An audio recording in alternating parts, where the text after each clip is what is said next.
नमस्कार. मी श्रुती सुनील पवार, जिल्हा नाशिक.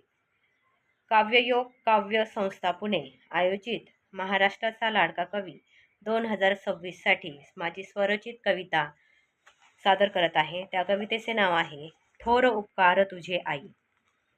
आईसारखे दैवत साऱ्या जगतामध्ये नाही. आईसारखे दैवत साऱ्या जगतामध्ये नाही. असे म्हटले तर त्यात काही खोटे नाही.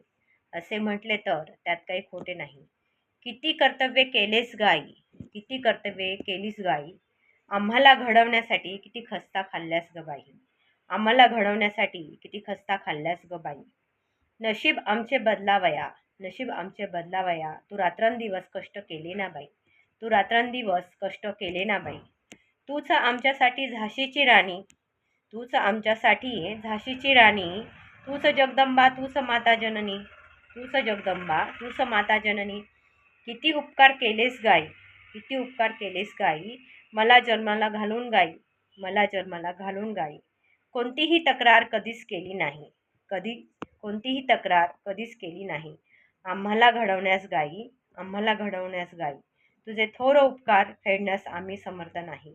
तुझे थोर उपकार फेडण्यास आम्ही समर्थ नाही. कितीही जन्म घेतले तरी तुझी पुण्याई संपत नाही. कितीही जन्म घेतले तरी तुझी पुण्याई संपत नाही. अशी थोर माझी आई, अशी थोर माझी आई, अशी थोर माझी आई. धन्यवाद.